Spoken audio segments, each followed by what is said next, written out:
So, good afternoon, dear attendees and utility plus industry stakeholders for this second webinar into the 6th series webinar on efficiency and reliability in power utilities.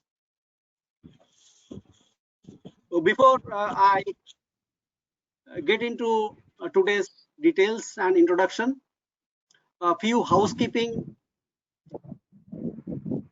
requests. Today we have almost 400 plus registration.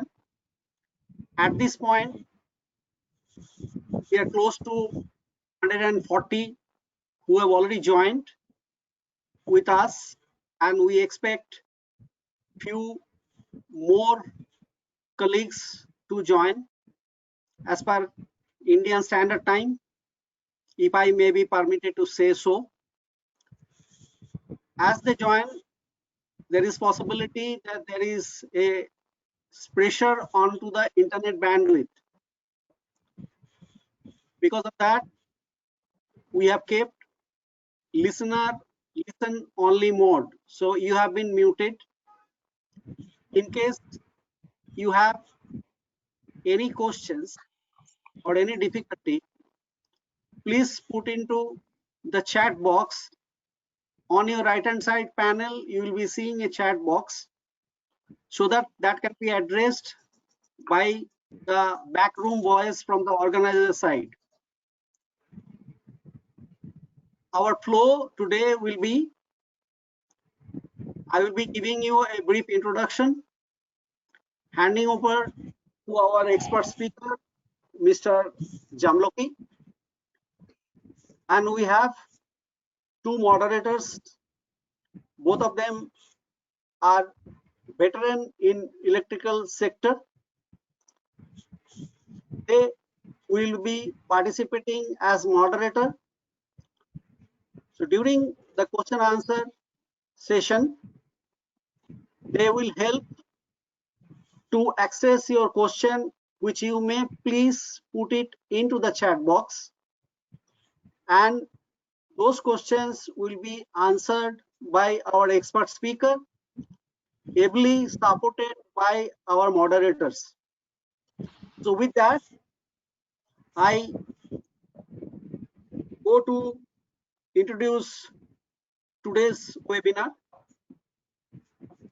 You all are familiar that we are going currently to a situation in the country, not only in the country, but also the global spread of COVID-19 pandemic, and which has left many individuals and communities filled with concern. I belong to International Copper Association, India, and we stand with the community as everyone focuses on health, safety, and well-being of their employees, their families, and the larger communities in which they operate. We also saw a recent impact of Cyclone Amphan onto the eastern part of our country, disrupting life completely. And within all that, nothing is more important than human lives as we confront such crises. And we believe that as a community, the cooperation and sharing of knowledge is one form of caring. And that's why we joined hands with like-minded organizations and platforms, Be Manifold and Spark, to bring this webinar series to all the stakeholders into the electricity sector. The number of registration and the overwhelming response during our first webinar strengthens our belief that we are concerned about the electricity distribution, and the distribution sector is the backbone to drive our fight against any emergency. That is what we are seeing as webinar topic of today. Now, while coming to that, our distribution is nothing but keeping the life on. And at this point, our salute to those silent sentinels, the distribution engineers, the distribution sector managers, the distribution sector policymakers, and all the stakeholders surrounded by the electricity distribution ecosystem who have been helping and tirelessly working to keep the electricity on. In spite of having varieties of issues, and those varieties of issues we are not much unfamiliar with, but in spite of our familiarity, probably a reliable and sustainable infrastructure in electricity distribution is a far way to go. Some of the key performance indicators we are very familiar with, and that is what our distribution system is grappling with: the loss reduction, the second one, the reliability improvement, and the sector's overall financial sustainability. We have seen during past decade number of government schemes to improve the distribution sector health, but unfortunately we have not been able to traverse the path towards improvement as we desire, and that is where we like to have this kind of forum for knowledge sharing and learning from each other what we can do as 3 Ps, right from planning to procurement to performance improvement. So today our expert speaker, Mr. Rajendra Prasad Jamloki. He is currently the director of Himtech Consultants, an industry veteran with 4 decades of experience in diverse segments of power sector. He has been former advisor of Government of Uttarakhand and former executive director of PTCUL. He was earlier former general manager of UPCL and DGM in UJVNL, and he has been engineer in charge for power infrastructure projects in HV, MV, LV substations and T&D systems of all levels. 33 kV by 11 kV substations in Uttarakhand state have been one of his child, which he looked after and groomed during his tenure. Uttarakhand, being a hilly state, is not an easy affair to manage. They have certain very difficult challenges as compared to what we face in our normal trajectory. He has been also worked with the State Regulatory Commission, and he was associated with India's flagship project in power distribution reform, RAP-DRP, covering system studies, ATC loss reduction strategy, engineering, design, costing, I mean, all kind of system improvement project. He is fellow of Institution of Engineers and member of Afro-Asian Society of Electrical Engineers, and he has been the former chairman of Uttarakhand State Institution of Engineers. His expertise and interest is in benchmarking, baseline studies, aligned with international best practices, standards for evaluating power distribution efficiency, power quality, reliability, and sustainability into the distribution sector. So today, we as a community should consider ourselves quite lucky to have such an eminent personality to share his lifetime experience of more than 4 decades.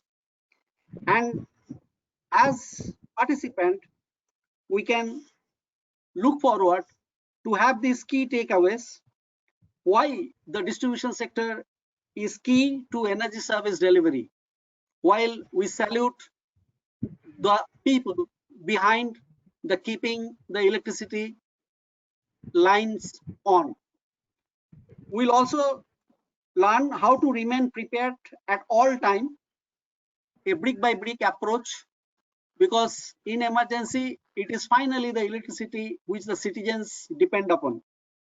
And we'll look at some of the key component like distribution transformer, which with the LCC mirror, so that we know that if we have to keep the distribution system ready for any emergency, what are the things we need to attend to. Our supporting moderators of today, on the left hand side of your screen, you see Mr. Jayant Sinha. He is the principal consultant energy and utilities of Spectrum Infra Ventures Private Limited.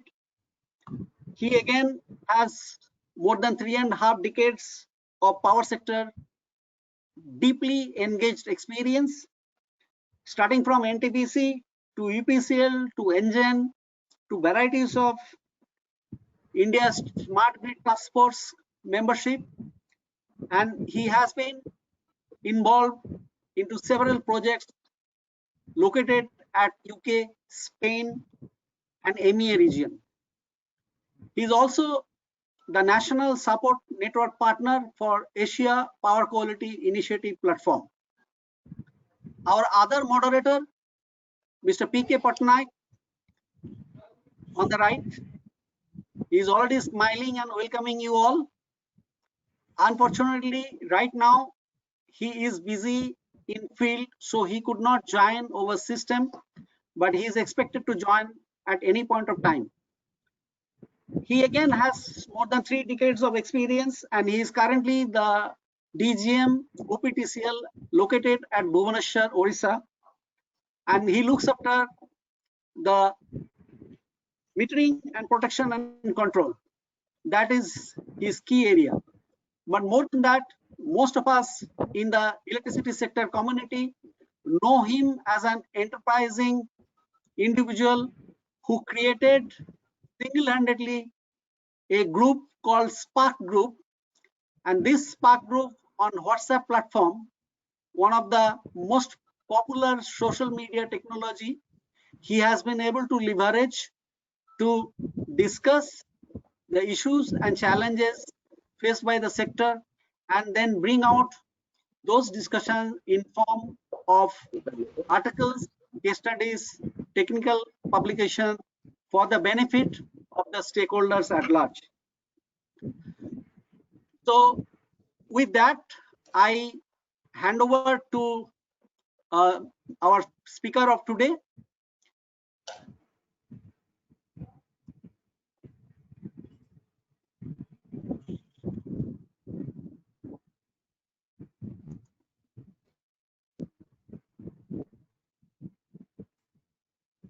Mr. Jamloki. Okay. Thank you, Mr. Manas, and all team. And I also welcome all the delegates.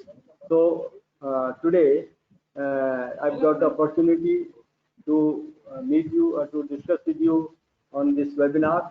We will be discussing, as told by Mr. Manas, that the electricity is the backbone to our fight against any emergency. So we will discuss in this presentation what is the actual status of the electricity distribution in India, what are its weaknesses, how to strengthen it, then the key point where we are, the distribution system has to pay the cost with the distribution transformers. This is the heart of the distribution. So we will be discussing the distribution transformers, and then reforms which has been taken earlier and now which should be taken over. Then some case studies for the system improvement, and the best practices. So next, please. Next, please.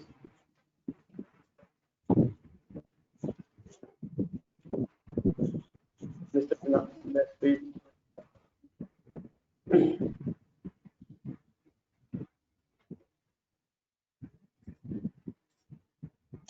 Mr. Jamloki? Yeah. Yeah. Yeah. Yes, You can proceed. Okay. Okay. Thank you. So this is a natural calamity that happened in Kedarnath. You all know about it, and it was very well publicized through all media. But I can say that it caused heavy casualties, around 5,600%, about $500 million loss. And the life was badly paralyzed. All the electrical networks and the telecommunication networks got destroyed. But I would like to say the first infrastructure that came into place to save the lives was the electricity. So as Mr. Kundu did, I salute all the power engineers. And here I can say that in Kedarnath we took help of the renewable energy also to restore the supply again. And what I will discuss what we learned from all these calamities. So next, please.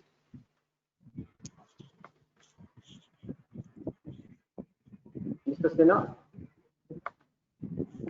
Sir, I think it is the bandwidth issue. I am already changing the slide, so you will be able to see it. Yeah. Okay. Yeah, I got it. So this is the recently on 20th May, the cyclone Amphan that touched Odisha and West Bengal and caused again great loss in electricity as well as telecommunications sector and other infrastructure. But again, I'm happy to inform that the electricity was restored within 100 hours because of the due planning, hard work of the powermen. And but again, this has given us some lessons, especially the our distribution system, the transmission, sub-transmission system got damaged. We should go for underground cabling so that the such calamities can come again. We should be able to restore power more quickly if we replace these overhead lines by the underground cables. Yes, next, please. So from these slides and all the experiences, the recent experience we just saw in Mumbai, you see the electricity comes as a lifeline, and it is a value chain. Electricity, the distribution sector is the last sector of the power system which comes in connection with the consumers, and it is very vital. So it is vital from the point of view that we maintain 24/7 supply.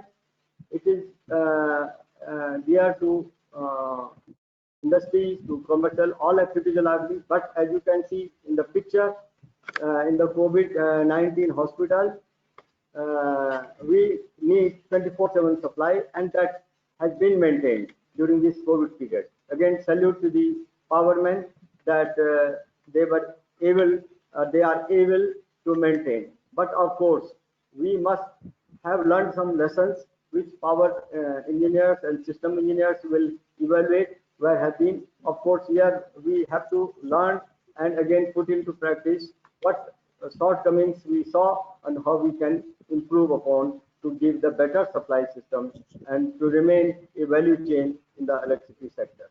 Thank you. Next, please. Yes.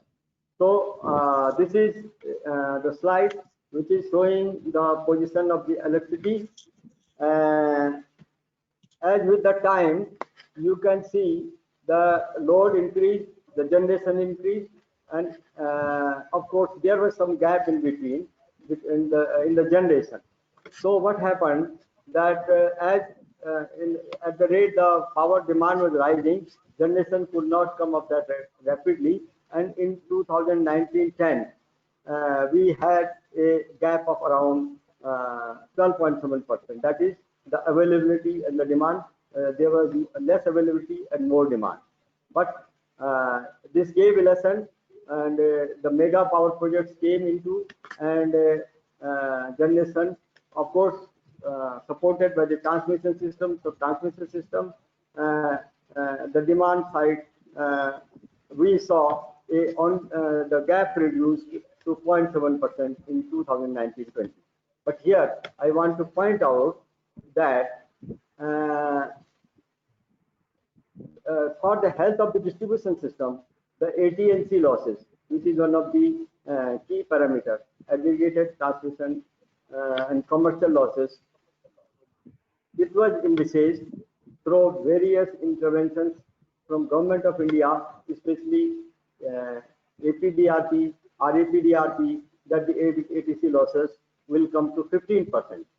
But as you see, in February 9, financial year 9, it was around 27.7, and in the year 2016, we are at 23.98, much behind. And I was just going through some documents of Ministry of Power. In some states, in their recent studies, 35, 40%, 30% losses, ATC losses are there in some states. So this is very alarming situation, and we have to really work on AT&C losses, which we will be discussing in this presentation also. So next, please.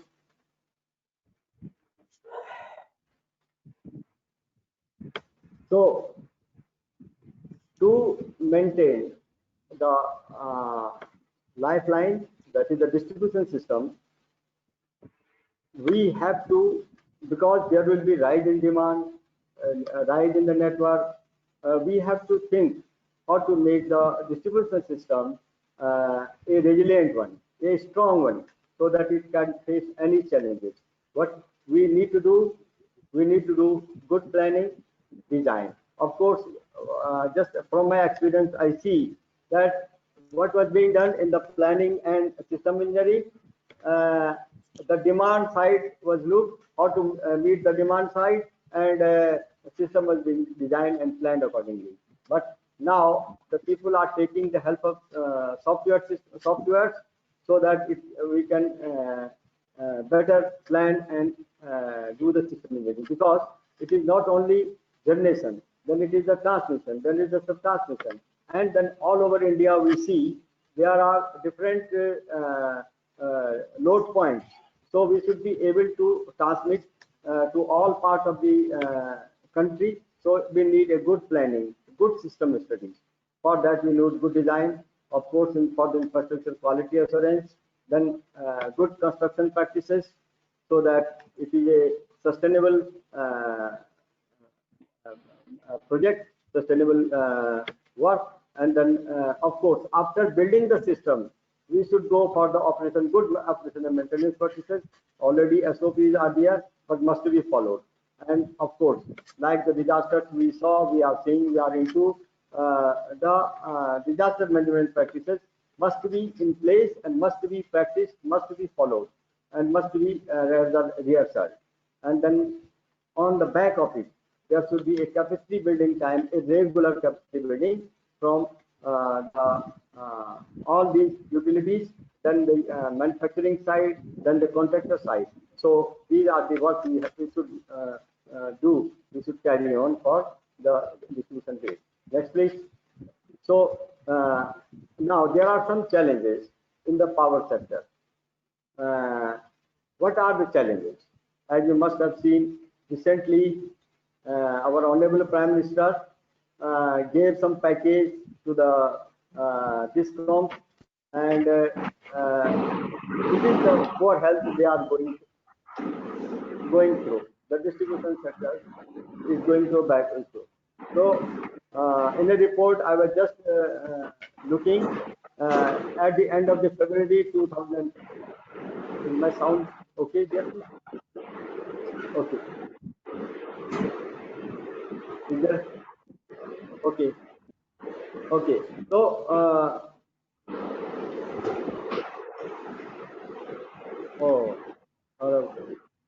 welcome, Mr. Panna. Okay. So I think there is some background noise which is coming. I don't know if Mr. Patnaik, if it is possible, you can mute your microphone so that Mr. Jamloki can. Mr. Jamloki, please continue.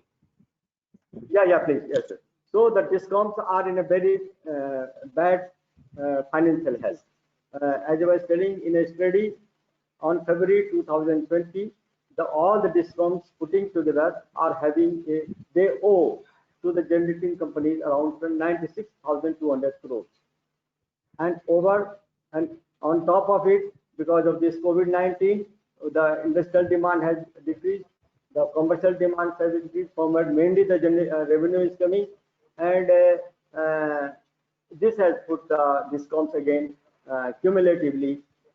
This is as per MOP's report. We have seen 30,000 crore loss the DISCOMs has come. They will be facing. So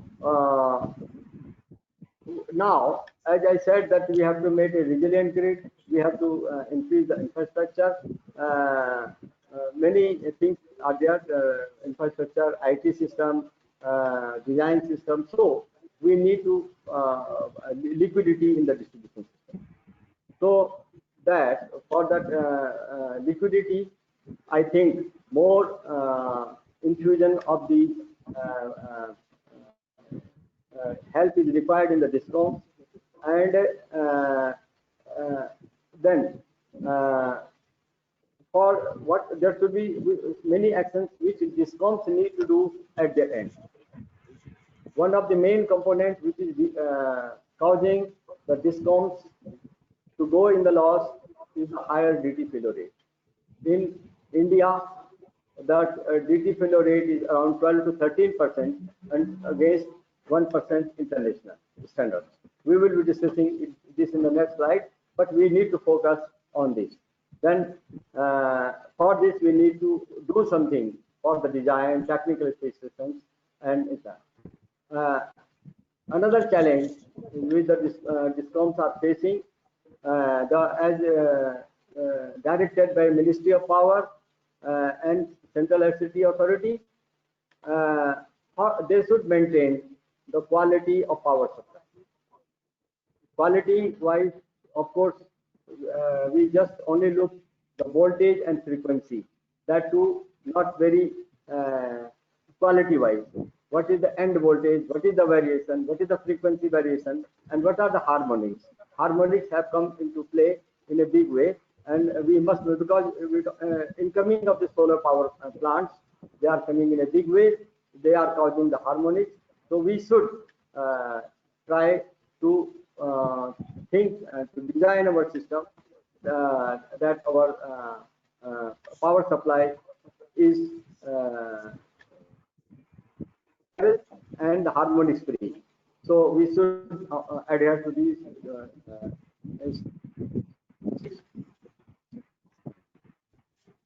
So how to challenge? These are some challenges. Only a few I have mentioned. But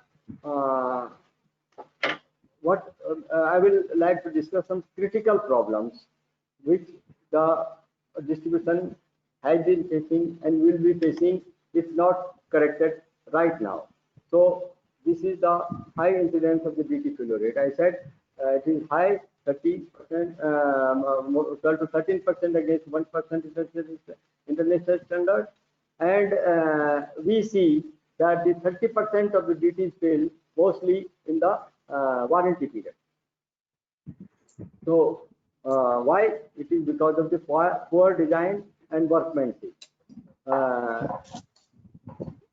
We know there are some problems in the design and in the workmanship, but some managerial, some intervention at the government level and the DISCOM levels, management level are required for setting them right.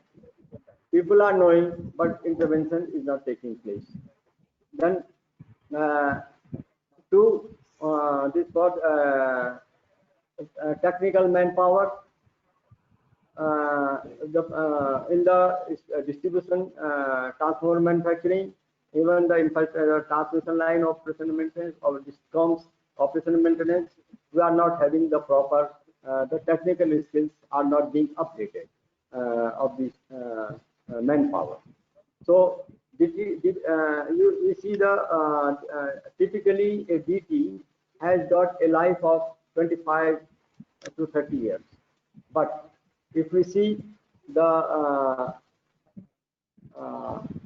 failure, it is not more than the life of the distribution transformer is not more than 5 years, and even in the rural areas it is much less. And somewhere in the where the condition is, it may last for 20 years, 25 years also, but mostly the life is not as expected from them. So this is on account of this DT failure, the utilities are having a big loss. It is not only the cost of the DT that is being that has to be met by the distribution utility discounts, but again because of the failure of the distribution transformers, there is a disruption of supply. The quality supply is not there. Then again to restore it, there is a revenue loss in terms of the failure of the supply.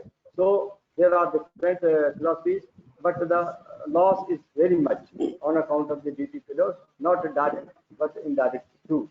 Yeah. And so we should just think, the planner has to think now that the cost should not take precedence over the quality.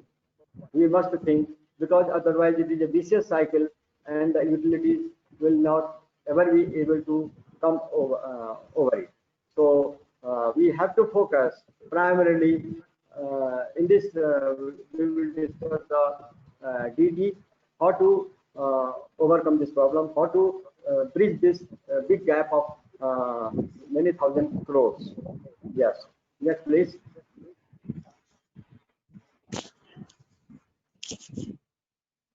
Yes, next please. Next please. So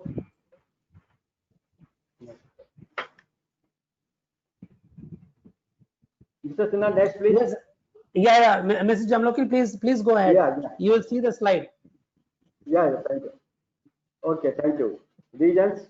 What are the reasons of the DT failure? There are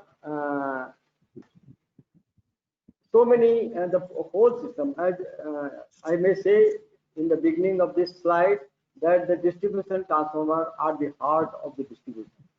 They are just in interface between the DISCOM and the consumers.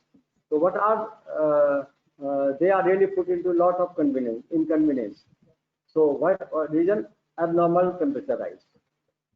We see the distribution transformers are placed in urban as well as rural areas.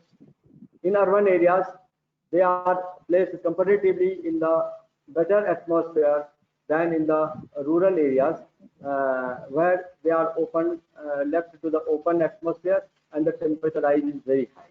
What happens because of the temperature rise? There is deterioration of the insulation. What are the insulations? You know, the oil, the winding, and the insulation material.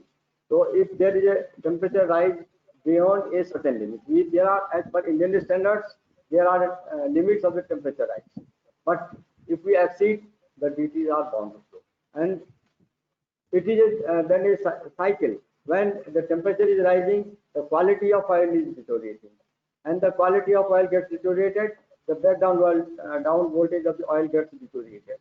And the insulation value of the DT is lower, and the DT fails. So abnormal temperature rise is one of the main reasons.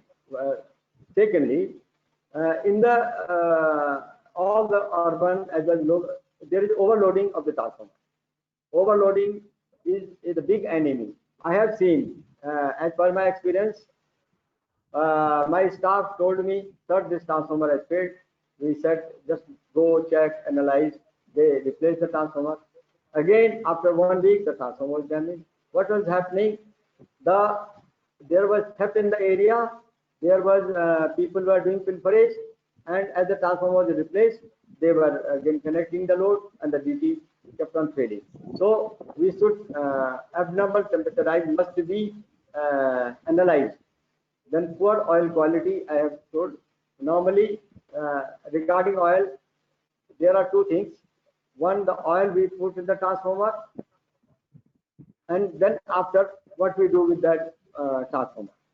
In the power transmission system, and especially the sub transmission system where the 33 by 11 kV or 220 by 132 or 30 kV, the breakdown voltage of the transformer and the insulation value and all the things are being monitored very regularly.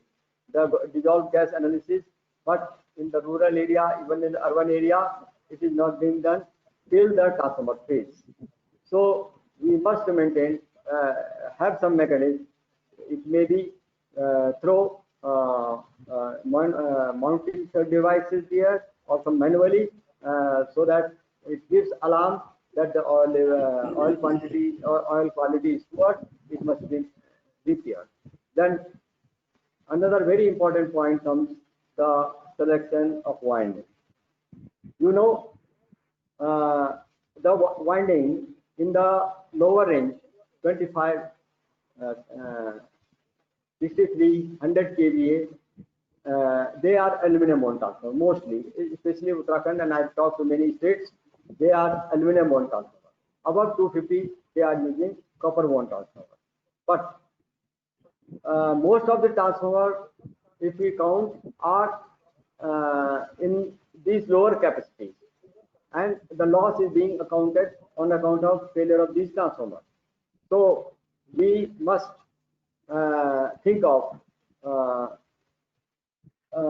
winding. In the aluminum winding, what is happening? There are some disadvantages and of the aluminum. Only advantage is aluminum winding; its cost is less. But there are so many disadvantages.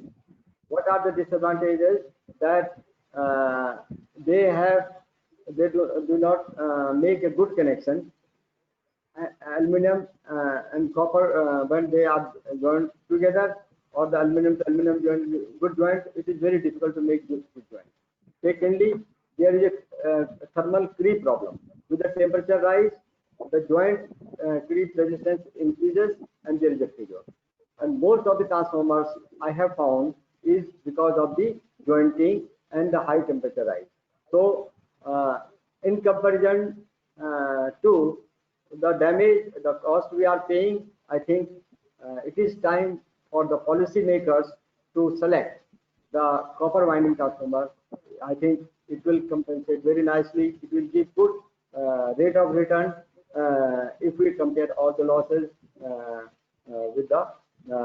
So this is the point for the policy maker, for the management. Then manufacturing and maintenance issues. Yes. Mostly in the lower capacities or even higher one, we see there are some manufacturing challenges.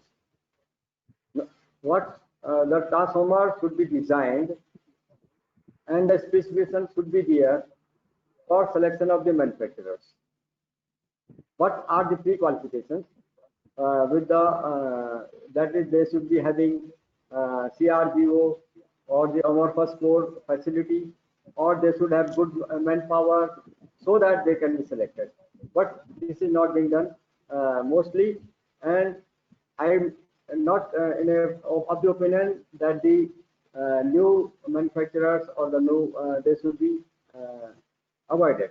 But it should be ensured through capacity building and through the intervention of the government that the minimum criteria in the specification of the selection of the vendors should be there.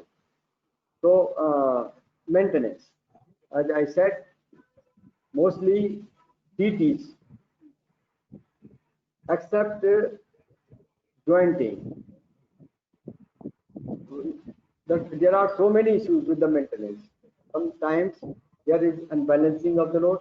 Sometimes there is a loose neutral. Sometimes there is no neutral, poor neutral, and because of this, unbalancing is taking place, and it is causing. Yes, I will like to tell you from my experience and some studies that 10% unbalance are causing a 2.66. Normally the DTs are having a loss of 3 to 4%. But in addition to that, if you are having 10% unbalancing, it is causing a increase of the losses by 2.6%. If 20% unbalance is there, it is causing increase in loss of 10.6%. And even in the rural areas, I have found people keep on connecting the load, keeping the devices, inspect of the faces, and the losses are of the order of the unbalancing order of 40 to 50%. So this is very alarming situation. We must carry out the proper maintenance time to time for the transformer. I've discussed about overloading and earthing problems. So if there is a poor earthing and the DT are not in the load centers, again it is causing the voltage drop at the consumer end. I have carried out at some places, if there is a 10% voltage drop, the loss increases by 21%. If 20%, it is of the order of the 40%. So proper maintenance, proper checking of the DTs must be there. Then another important point for the failure of the DT is the switching service. Normally, transformers are switched on in the cold condition.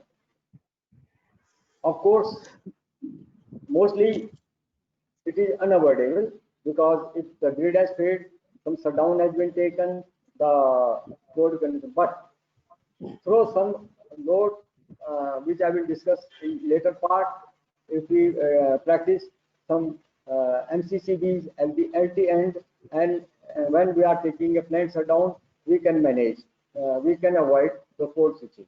So the cold switching and surges must be avoided as far as possible. Can you go next, please?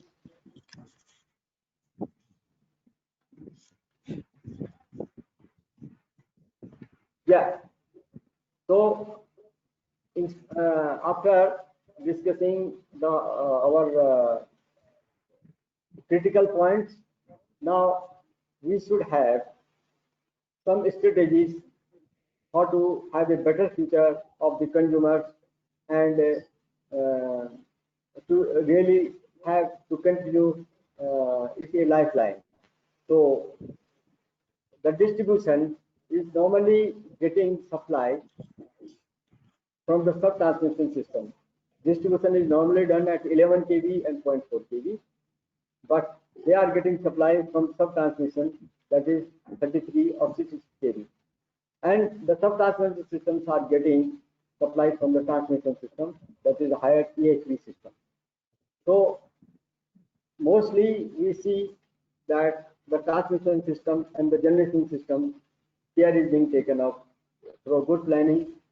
Good planning is being done, but the distribution sector, we have to do regularly go or strengthening of the transmission system. The distribution can I sorry for the interruption. There are so many things here which we can discuss very well during the case study slides, in which you can cover all these things so that the attendees can relate to these important things. So if you can hurry up in this slide and we can dwell on the case studies. Okay, I will do that. I will. Yeah, but this is also in the interest of time also. Oh yeah, I will do that. Okay, thank you. So we have to take care of load forecasting system, IT system, AC load reduction system, and then again 3 P's. That is planning, procurement, and performance. That must be done. Proper planning, proper procurement, and the performance must be reviewed. And as I told, the renewable energy interfacing with the distribution system must be looked into, and some areas where microgrids can be formed, there should be there, because we did in Uttarakhand, we are doing in Uttarakhand, we have formed the microgrids. So next is power distribution reforms. So I have talked about the reforms. There are three types of interventions of the reforms. That is the technical interventions. I have already discussed about the technical interventions. Then commercial intervention. Again, metering, billing, and collection activity. I was yesterday just scrolling the 7th report of the Ministry of Power, and I saw that much more has to be done, yet has to be done, because of poor billing and collection actions. Most of the states still are having poor metering of the order of the 80%. It should be 100%. Collection actions should be mostly average. If we take, it is around 60 to 80%. So billing and collection. Some states, of course, are having 100% efficiency. Congratulations to them. Then, of course, it is not only sending energy, but it is also about the proper accounting of the energy. Every energy sent to the distribution system must be metered, must be accounted, so that we can really calculate our proper losses. So then, last point I will say that administrative interventions, I said in the regarding distribution transformer, then accountability of the feeder manager. When I was dealing with the APDRP, there was directive from the Ministry of Power that we should nominate the feeder manager. Then distribution transformer, the person should be nominated. Only they were nominated, but they were not given free power. So no system was evolved so that they could work. And this must be put in place. Next, please. Next, yes. No. No. Yeah. Next, please. Are you able to? Which slide are you seeing, Okay. Mr. Jamloki? So, best practices in distribution. Yeah. Carry on. Okay. Yeah. So I was telling only way to improve the health of the distribution system is the best practices we should carry. So what are the best practices? Some of the best practices. There are so many best practices, but some of the main important that the GIS mapping of all the assets, all the consumers should be done. It has been done in some part of the country, but it is not being updated because of that gap. The GIS, we are not able to take advantage of the GIS.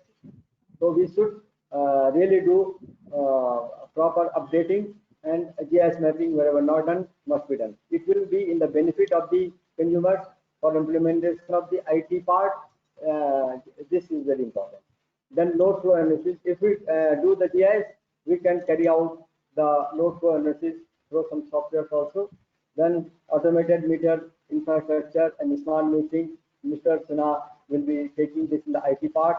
And then LT capacitors, NCCVs, and the voltage profile, power factor improvement. There are some best practices which we have done in Uttarakhand. I would like to present it. So next slide, please. Next, please. Yes. I have already. Yeah, you can go ahead. So this is a case study that was carried out by us in a 33 by 11 kV substation of Dehradun district. What we did that in all the distribution transformers of the feeder, we installed the capacitor banks to take care of the power factor. Before we'll see, I will come to that.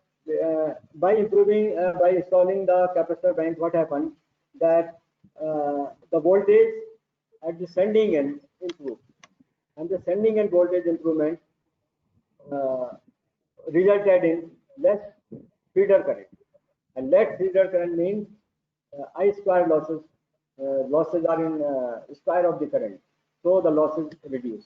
So we see here the figures we could achieve 142, 128 different feeders, and this is loss reduction was there. We will take next slide. but we could reduce the losses.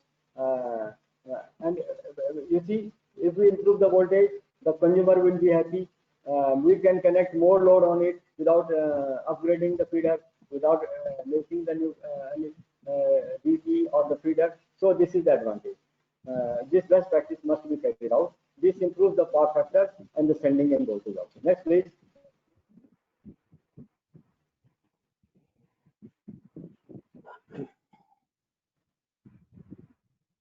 Next, please.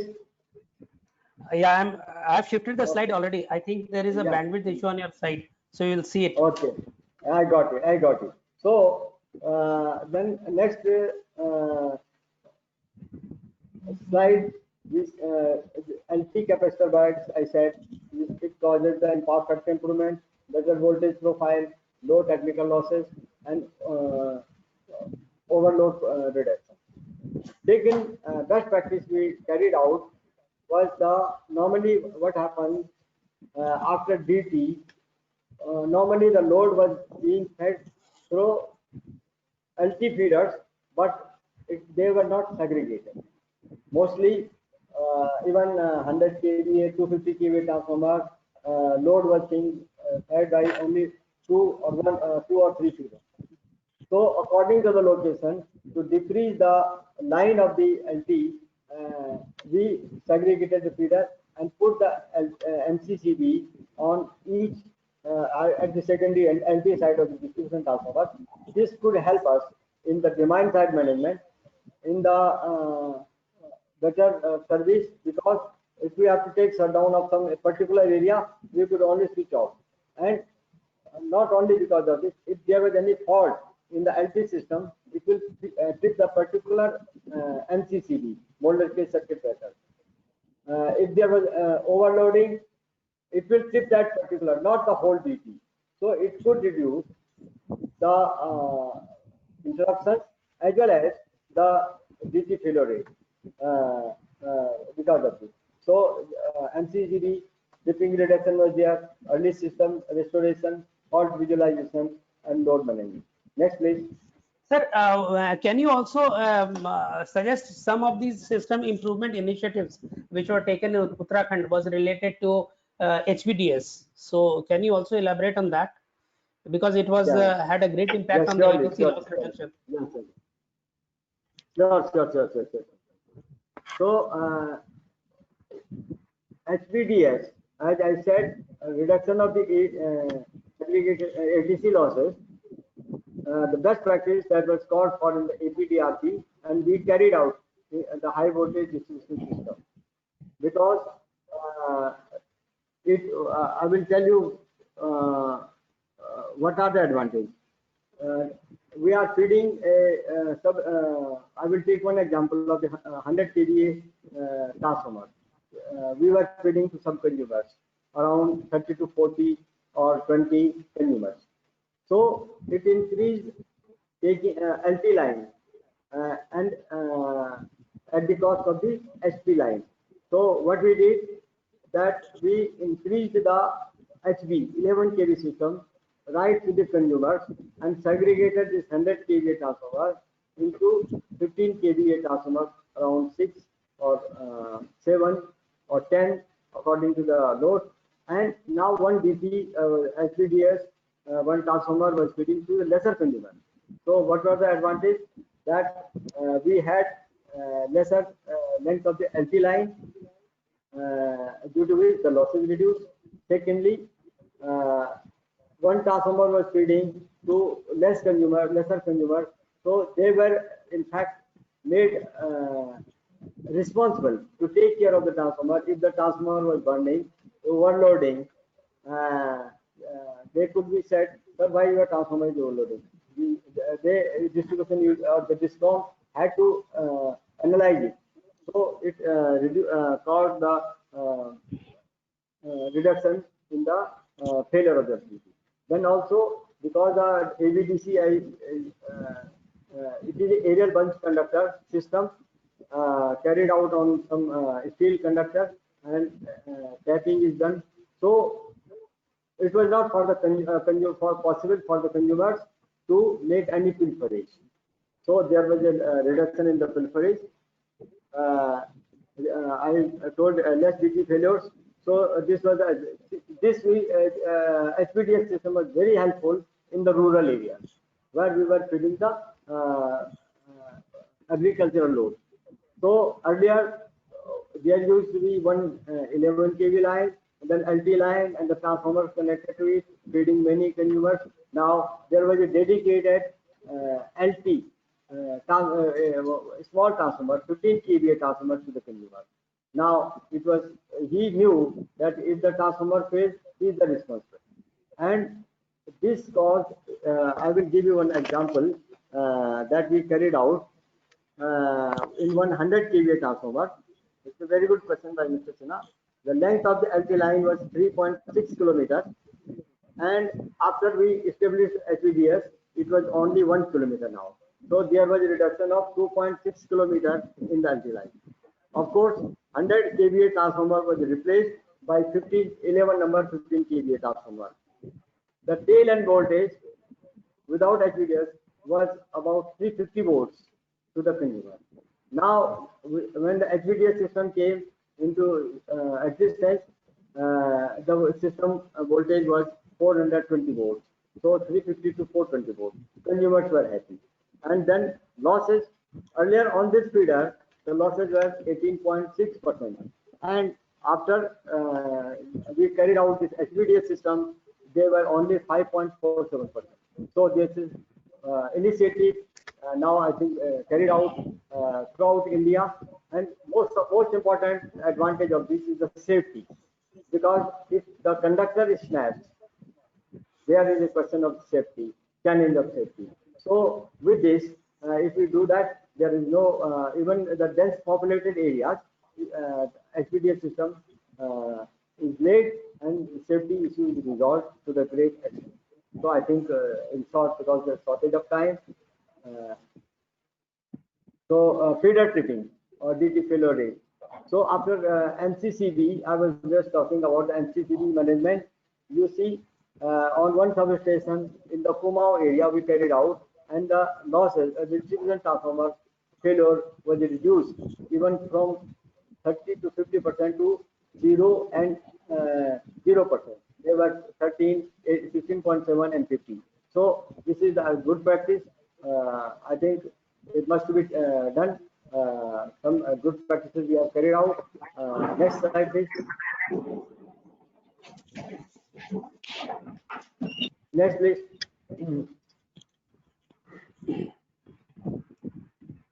Yes, sir. You'll be able to see it. Yeah, you'll be able to see it. Oh, okay. Okay. So now I was just discussing about the IT interventions and integration with the DISCOMs. This is very necessary, especially in the COVID-like situation or otherwise. If we do the IT intervention, there will be less and less human intervention. We can do with the less and less manpower. So for IT, Mr. Sinha is the expert in the IT sector, and I will take advantage of this, and I will request Mr. Sinha to kindly take over for this IT and OT integration. Thank you very much. Okay, thank you, Mr. Jamloki ji, and good afternoon, everybody. So Jamloki ji has talked about operations technology, basically all the interventions that were carried out in Uttarakhand, and he had first-hand experience on managing the distribution transformer failures and also strengthening the distribution grid. I hope everybody is able to hear me, Mr. Manas. Is my voice audible? Yes. Okay, right. So now I will be talking about some of the automations which actually changed the landscape of the power distribution system. See, it all began from right from the days when it was a drum, when during the late 90s it was a distribution reforms, grid and maintenance, which was actually carried out as this initiative by the Ministry of Power, Government of India, with some World Bank funding as well.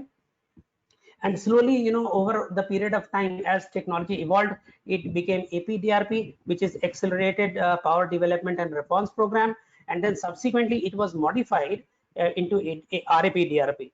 Now RAPDRP still exists in a new form, which is called IPDS. IPDS is Integrated Power Development Scheme. So basically, the focus of all these schemes is basically the aggregate technical and commercial loss reduction, because that was one of the main challenges, because it was eating away into the revenue of the power distribution systems. And secondly, another thing was regarding the asset life, because over the period of time, the infrastructure was also aging, and the distribution companies were mired with the tackling the issues of changing the distribution transformers, changing the cabling, changing the feeders, and also automating the substations and upgrading the substations. So this all required huge capital expenditure. So that is why government came up with these schemes, and all the discoms in India took benefit of that schemes. Now RAPDRP exists as IPDS. Now subsequently, with the new infusion of money into the power sector, as announced by the government recently, we will have IPDS in a new avatar, and that avatar will be IPDS 2. The name which has been decided is Aditya. So that program is basically, if you say, it is for integration of IT as well as OT. So operations technology is one, but if you don't automate, if you don't allow the users to visualize what is there happening in the network, the management will become very difficult. So there is so much of data which are coming from everywhere. You have got the SCADA is there for managing the substation. Then you have got data coming in for from the transformers, data of the feeders, and also the health of the circuits. So all these have to be managed in an intelligent way. So there is where IT steps in. So IT, it was not that IT was not existing earlier, but now we are talking more of integration, because earlier you will see that we have got different devices which were not communicating with each other. Now over the periods of time, standards have developed, and now we have got a better match between IT and OT. So essentially, the lifeline still remains the operations technology only, because what we can do, if we don't have people, we don't have the right technology and right skills to manage the network. But IT is only that it will bring all the data closer to you in much simpler way, and actually it will help you take faster decision making. So all these are different, and the IT infrastructure that is required is all the data center assets, which are the hardware, software, and the applications. The applications are the standard applications which a distribution company would need, and the one of the most fundamental application is the metering, billing, and collection, because that is the lifeline, because that is the revenue generating applications. The next one comes about the management of the distribution systems, which comes from the outage management system and asset management system. Then, as Mr. Jamloki might have told you about how geographical information system also was implemented during the RAPDRP stage, the purpose of GIS was to ensure that all the data of the network, and you can actually, the O&M personnel of the distribution companies were able to visualize their network, and accordingly, they can pinpoint where there is a fault, and they could rush the team, the maintenance crew there, so that the system could be restored. And then nowadays, since there are a lot of new innovations coming on, I will be talking about, I'll be briefly touching about that. These are IoTs, big data, cloud computing, AI and machine learning, digital twins, and virtual reality. Now, all these things might sound as a very, new concepts altogether, because distribution companies are still evolving.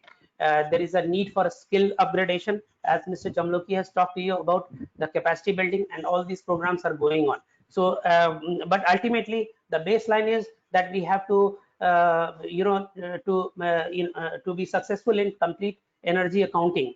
That means they should be able to ascertain how much energy is being generated, how much is actually being utilized, and how you do the load management, how you can curtail the ATC losses, and how you can run the DISCOM in a very efficient manner, right? So you will see this, what I am speaking about is now it is becoming more data driven. So you have got data coming from everywhere. Now, if you have to manage the distribution network elements, which starts from a substation, then feeder, then transformer, then your LT lines, and then it goes right up to the meters which are there at the consumers.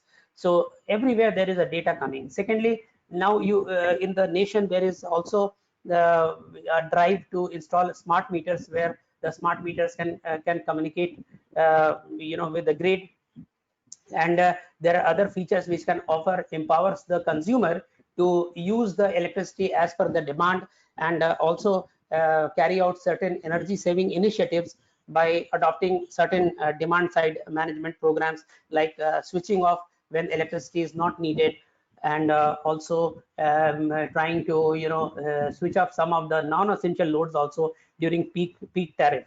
Because right now in the industrial sector, you have got this multi-part tariff, where they have got a peak time tariff is higher than the off peak tariff. So managing about assets is the huge number of assets. So it helps in because all these data are basically used to take a faster decision making with the help of various utility applications, like metering, billing, collection. Then you have got outage management system, asset management system, and also GIS based systems, which will help you do the network analysis, because that is required for the planning and forecasting, right? So so this slide is an important slide for us to understand where the utility is going, because now a lot of utilities, ERP has already been implemented. Some of the utilities are in the advanced stages of implementation. So this is how the DISCOMs are changing. So, and one of the things I would like to touch upon is about the smart power distribution automation. I hope you will be able. Are you able to read what is there? Because this slide is a very compact slide, and I must say that is a very overloaded slide. But I hope you are able to see this.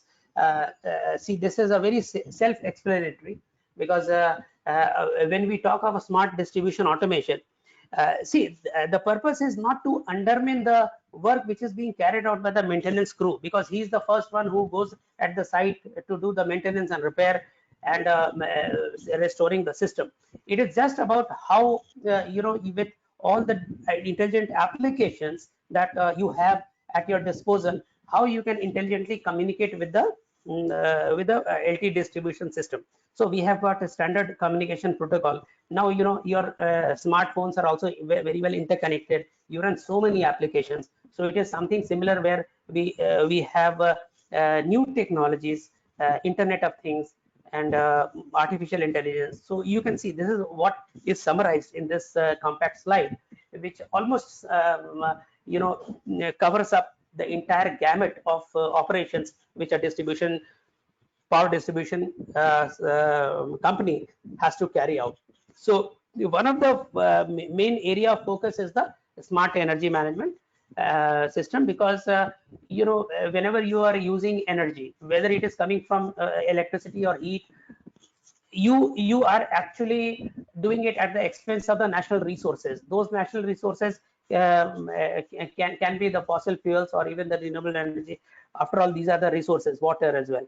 So the purpose here is how we can smartly utilize the energy, so that we can reduce the losses, energy losses, and at the same time it will directly result in saving of the natural resources. So we call it intelligent because these are different sensors actually, which will be put in a distribution transformer, and it will send you the temperature readings of the surface temperature reading of the transformer, or the winding temperature.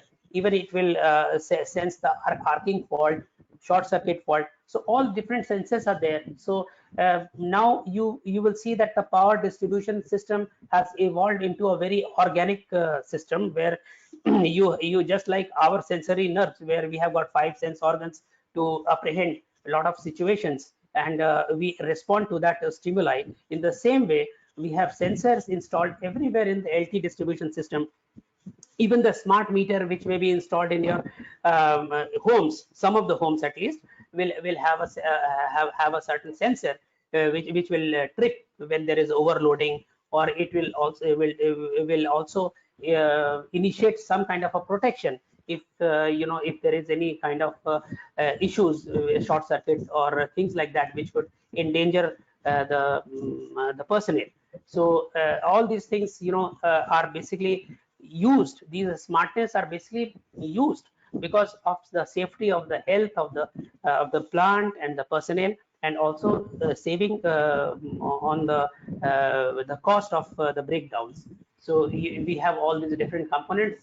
As you can see, there is a substation automation system, smart energy management system, and then you have got this communication system as well, because now we need to have the robust communication infrastructure so that all these different sensors can communicate with the control room, and the control room will have a visualization dashboard where they can have their network shown as in the GIS map, and it will also give alarm and notification so that one can take action on that.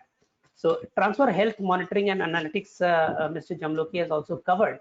So this is also, these are different utility application. Some of them are empower the utility personnel to do advanced diagnostics. Then there is something like this backup also, where you have got battery energy storage. Then power quality and reliability and system stability, which you see in the bottom section, is also equally important, because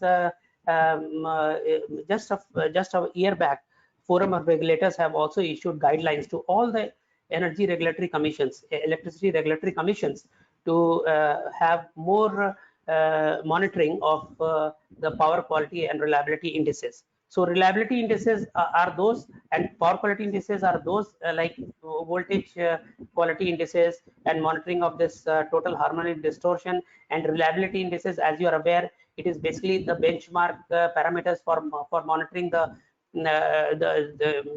consumer minutes lost due to any breakdown, and how soon the system was restored. So restoring system quickly is one of the challenges, and it can partly be solved by technology, but also by the skills and the people who are involved and who are working on this thing. So these are the innovations. Now these may sound futuristic, but I have the liberty to talk about what the future has in store for us, because we are already using Internet of Things in a big way, cloud computing, then intelligent dashboard for the real-time data visualization. Smart grid is all about devices which are intelligent and which are communicating with each other based on certain protocols and standards. Then gradually it will evolve into artificial intelligence and data machine learning, because with so much of data, we also need to analyze the trends. Some of the planning and forecasting tool have actually started using this, because when Mr. Jamloki was presenting, then this load dispatch when is done through the transmission system, finally it comes to the distribution grid.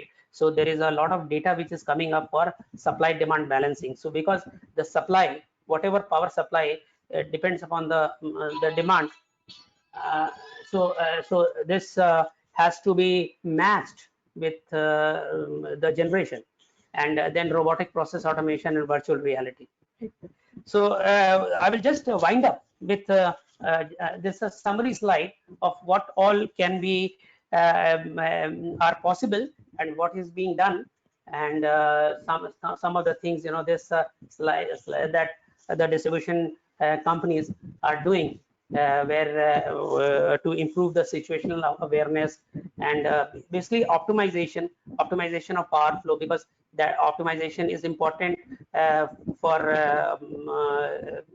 conserving our natural resources, saving energy, as well as increasing the asset life also, because if you have optimized operation, then asset life will also improve. Similarly, prevention of breakdowns, because breakdown causes huge loss. So I will take up the questions afterwards. This is, you can see, improved network security, reliability, power quality I have already discussed.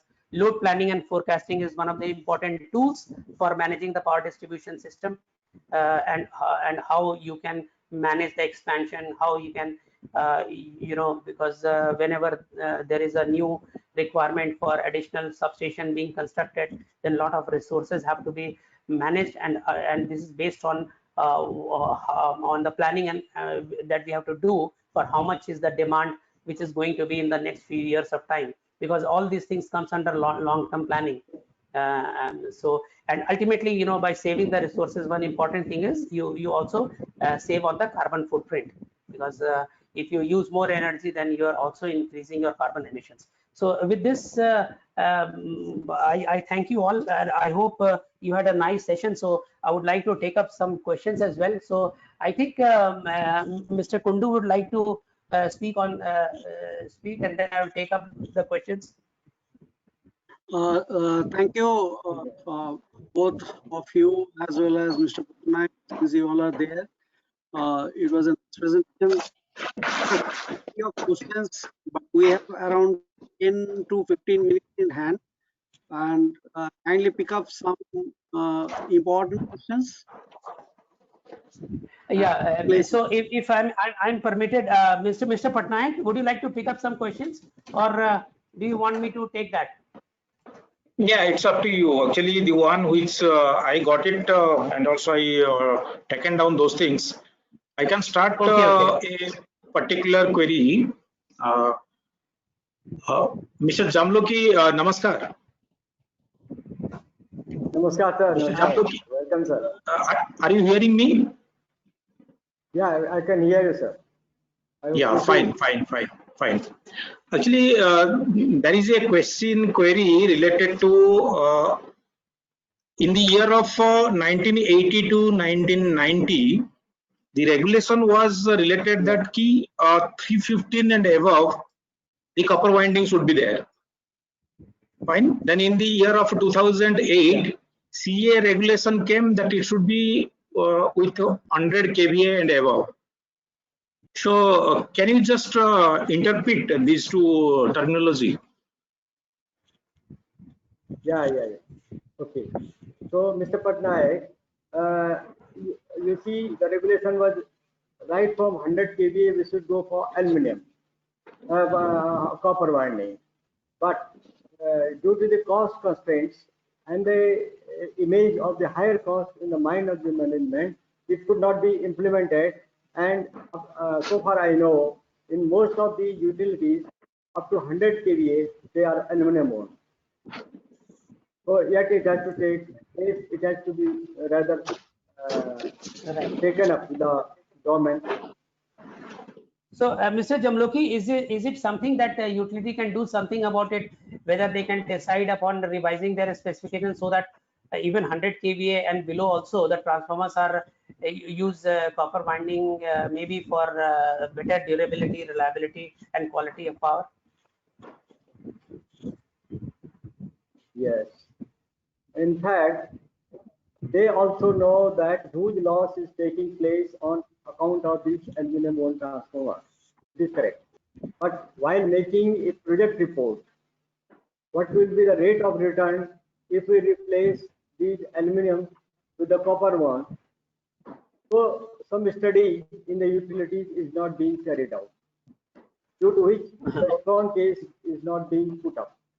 I think some organization must carry it out, that what will be the rate of return with respect to the repair or the replacement cost, the failure in the supply, consumer loss, inconvenience to the consumer, revenue loss. In study, I have not seen any study carried out in this way. Mr. Jamloki, Mr. Patnaik, there is one interesting question, if I may be allowed to ask Mr. Jamloki. Mr. Jamloki, this is a very subjective question. So the question is from Mr. M. Narasimhan. He has asked, most of the technical issues in loss reduction and reliability in public utilities finally lead to management issues and lack of ownership by employees. Do you agree? If yes, then what sweeping changes can you recommend to make public utilities more accountable? Yeah. It's very good question, and I will say that it is for the utility and the management to fix accountability at the lowest level and give them free hand to deal with, like a feeder manager designated for the 11 kV feeder. he should receive the energy and he should keep the revenue. But more important is the distribution transformer, because then again it is a vicious circle. If we increase it, it should be reduced to the DT level if we fix the responsibility, but then it requires a managerial reform, and I think it must be carried out with a strong will. At present, it is not happening. Mr. Patnaik, any other question which you would like to Yeah, ask actually, from the audience? Mr. Jamloki, one basic point is that as for the DT failure, maximum have gone for and taken the analysis that temperature rise is the main cause of DT failure. But basically, people they wanted to listen from you whether this temperature rise is due to overdrawal of the current or due to ambient temperature. So which one is most important? Whether overdrawal could be the cause of DT failure and participating or contributing of a maximum part of the DT failure, or the kind of things which gone for the ambient temperature. Okay, okay. You see, one is the one most important factor for the DT failure is the overloading of the. I think more contribution in the failure of the distribution transformer is the temperature rise, because it is causing a cumulative effect on the oil, on the winding, on the insulation material. But simultaneously, the temperature rise is also responsible, because overloading is also causing the temperature rise, and the temperature rise is with respect to the ambient. So I think it is my opinion, for the rural transformer, we should have any specification, the design of the transformer which has more temperature rise capability, to face temperature rise capability. Because in the rural area, what is happening, if we see in the night time, the load is reducing almost 10 to 15%. But when it comes to the loading condition, rural area, it is then it is 110, 120%. So this is both the reasons should be taken care, monitored. Temperature rise, that is ambient temperature where the transformer is placed, and the overloading condition. Actually, one more point also. Sometimes people they are asking the query that if the attitude of people to make money, they say that our attitude or distribution companies' attitude is just only to make money. So in that practices, why we should bother about the quality? Of course, it is one of the very silly questions, but it is to be thought in that line, that attitude of making money and related to the quality. Which one we should do? What is the break-even point? Okay. I think it is a question of human behavior. It is for the management to think how to make the person responsible. We give the lowest person. I said I am of the opinion that the feeder level power should be given. His accountability should be fixed. Let us not bother other things. He will already automatically come in line to improve the system if accountability is there. So the proper infrastructure and proper power should be there to make him accountable. Yeah. So one question to Mr. Jayant Sinha. Sinhaji, are you hearing me? To hear you, yes. Are you able to hear me? Yeah. Yeah. It's quite actually question is that the one which you presented, it is definitely one of the informative slides, and also people they must be learning out of it. But question is that are we Indian now ready to accept this IoT and all sort of real time kind of things and to act upon? Are we now ready to accept it? See, actually, I will answer in two parts. first of all, you have said that are they ready to accept it? If had it not been the case, how have some utilities already advanced? They are more IT savvy and they have got more devices connected. They are able to manage. Yes, some of the utilities are having a problem, but then if you don't change, you will perish. So I would not like to name utilities who have done it, who have not done it. That you can find out easily from the rating which has come out recently of all the top utilities and those who are slightly lower down in the ladder. But some of the utilities have indeed done well, and but there is no end to innovation, automation. Of course, they require some initial injection of some capital investment, which are available through various government schemes as well. Like for example, there are National Smart Grid Mission, and you have got this integrated power development scheme as well. So gradually, yes, not everything, but Internet of Things and cloud computing is now in many of the utilities, it is being accepted. Now, what is not being done yet, I have not seen. In my experience, is the digital twins. Yes, but digital twins they have considered also, not that they are not aware of these concepts.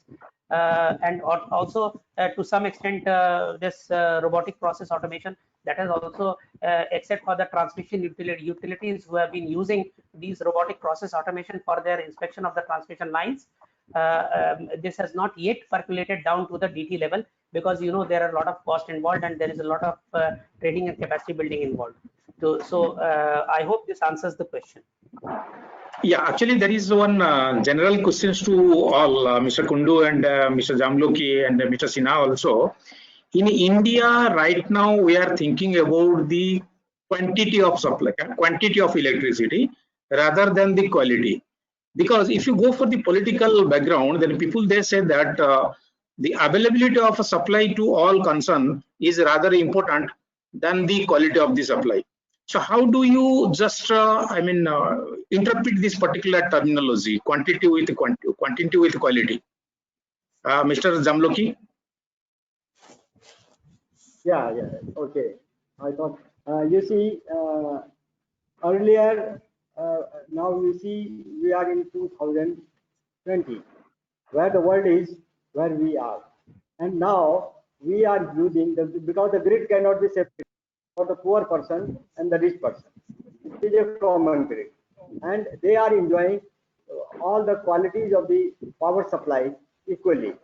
So when we are using the sophisticated gadgets, where voltage frequency is important, where the harmonic is important, and if we have to grow, we must play simultaneously the quality of, because we have been able to improve the quantity. So we must improve quality also, and I think we can work for it. Our system is competent to do it. Mr. Kundu, please. Let me add a little bit in humor sense as well as in data sense.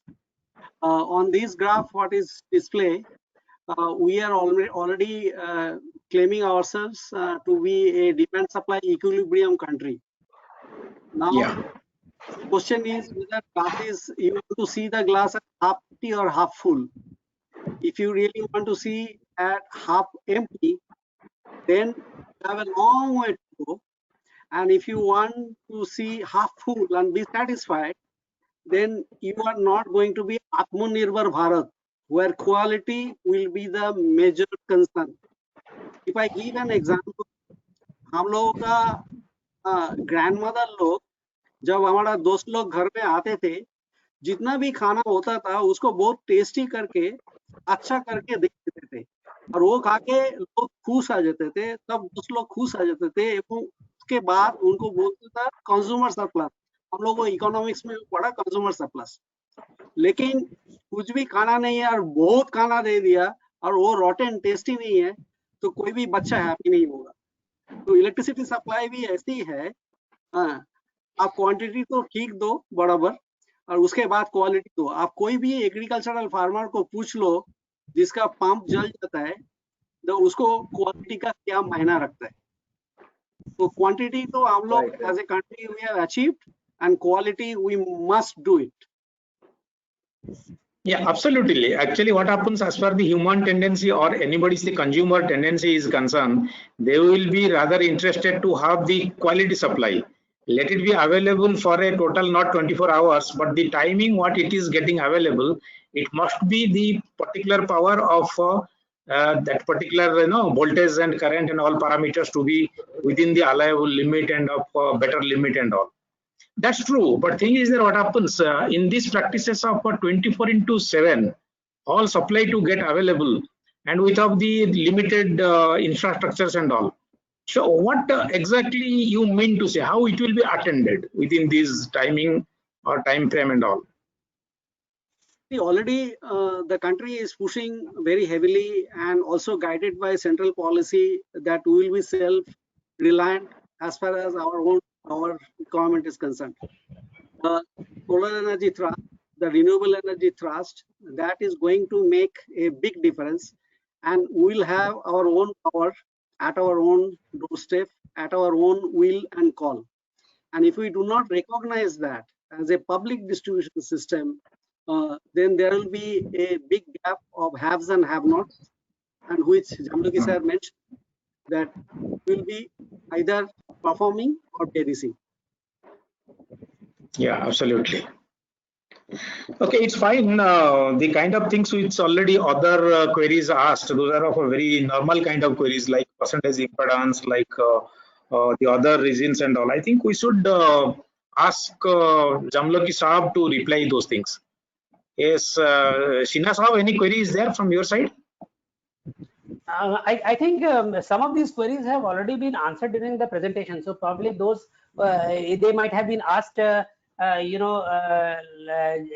earlier than when the presentation slides came. So I think they have been answered already. I think it's okay. It's up to now how Mr. Kundu may like to. So one question I may ask basically on behalf of the attendees, whether Right. MCCV installed in UPCL throughout the LT lines of each DT. If yes, what about the cost? How the MCCVs are maintained and how they're protected from public access? So Jamloki sir, maybe your practical experience will guide us. And though in your slide, there's a fantastic picture that was speaking for itself. Please. Jamloki Okay, I sir, will like you to. would like to take this question? Okay. Yeah, I will like. You see the MCCV in Uttarakhand, we have made it a compulsion that the DT will be assumed installed if the MCCV is installed. And most till my time, almost 80% of the transformers, and still today, every transformer is having a MCCV and a capacitor bank. So this is about that. Then cost part, it is as per market cost, and I can say the payback of the MCCV is within 2 to 3 years. Within 2 to 3 years, as an overall system, I'm telling. Somewhere it is 1 year, somewhere it is 1.5 years, somewhere it is 2 years, because it reduces the failure rate, it gives you better supply, and all advantages. Third, from the public point, we have not faced any problem. Nobody has tampered with our MCCV so far. So, Thank you, sir. Mr. Jamloki, there is another part quickly. I would like to ask you what Mr. Kundu had mentioned also, whether the MCCV was put on the transformer or it was also put on the each and every LT lines emanating from the transformer. No, yeah, on the transformer itself, whether it is a pole mounted or a plinth mounted, where the LT, after LT, we will have one MCCV complete panel. That is a panel of the consisting of the, we will design the feeders, how many feeders are there, so number of the MCCVs. So it is at the distribution transformer end. And in parallel, there was a capacitor bank. If you come to Uttarakhand, you find on every DT, there is one capacitor bank. Here I may tell you for the release information that putting the capacitor bank on the DT not improved the voltage. Why? Because it works like a capacitance, and the impedance of the distribution transformer also gets reduced because it is capacitor, and if we take overall impedance, it reduces the voltage. So there was some query also like that. So I think this is all. So thank you, sir. I have just one question, probably to take further. I will read out that question for you. Though you have already answered part of that Okay. question during the deliberation. This is what will be the impact on tariff if the DT with aluminium change to copper one? This is the question. Now here I recall you mentioned that there is a system of project proposal DPR, and in that DPR you are basically supposed to give the ROI calculation, which is usually absent. So if you can please address this question, what will be the impact on the tariff if the DT with aluminium changed with copper one? And here I may like to add, if you permit me, probably you have talked about the design, and in that design application, one possibility for the lower rating of DTs, probably the hybrid design, which is very popular in North American countries. The hybrid design, because that gives a better resilience to the transformer from reliability angle of view, which is generally observed in our country. Hybrid design means HT will be thinner copper wire, but with better mechanical strength, and HT will be aluminium, which is in any case a higher dimension of copper. So kindly, sir, please address us on what will be the impact on the tariff if the DT with aluminium changed with the copper one. And this will be the last question. And after that, I will draw a closer, because we are already overshooting the time almost by 15 minutes and we may get shut down. Yeah, please. Okay. So yeah, quickly I will answer this. I already covered that we have to study what are the losses taking place on account of the aluminum mono transformer. Practically, we see there are big losses. If we replace aluminum winding with the copper winding, those losses will be taken. But now you see that tariff is being decided by the regulatory commission. Both to regulatory commission, a case has to be presented. But these are the losses we are incurring. They have to, the utility has to answer. Then if we replace this from aluminum to copper, this will be the advantage, and this will be the rate of return.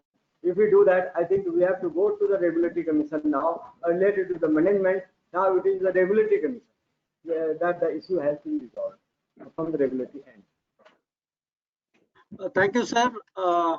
So with your permission, Mr. Sinha, Mr. Patnaik, and sir, I, on behalf of all three of us, as well as the organizations and the attendees, we must give a big hand to Jamloki sir for his sharing of experience of 4 decades.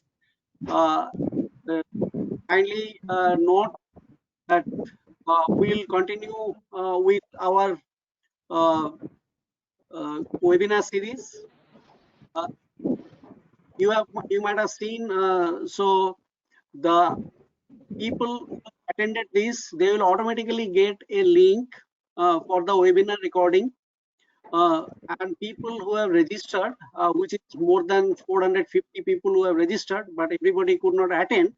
Probably they will have to take some effort by either word of the mouth or by writing, dropping mail, so that we can share the webinar record post recording. Some of the questions and answers probably we could not reply because of the shortage of time. We'll try to address them on individual basis, and if we find that it is having a generic flavor, then it will be made as a FAQ set at the end of the webinar series, which will be made available transparently with everyone through the website.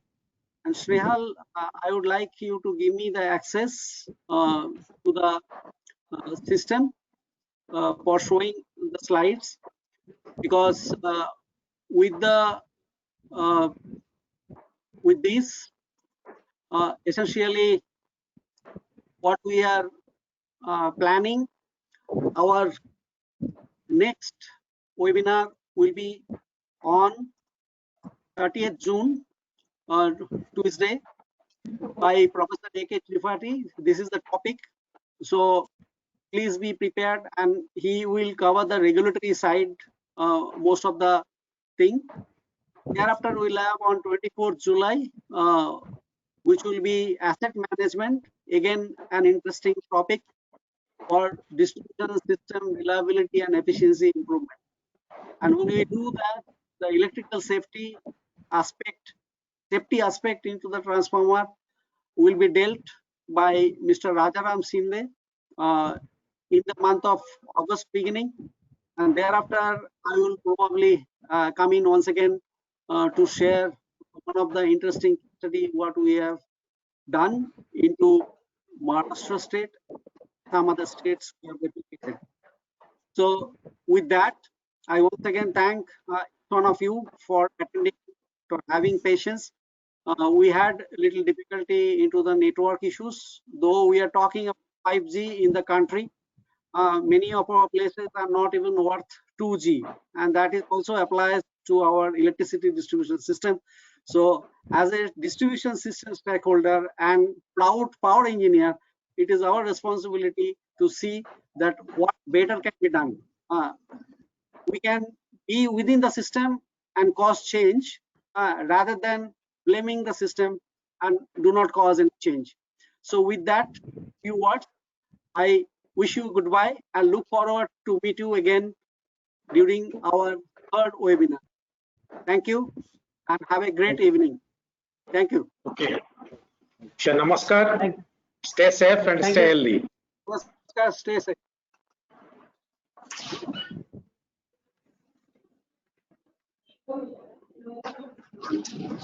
Madam.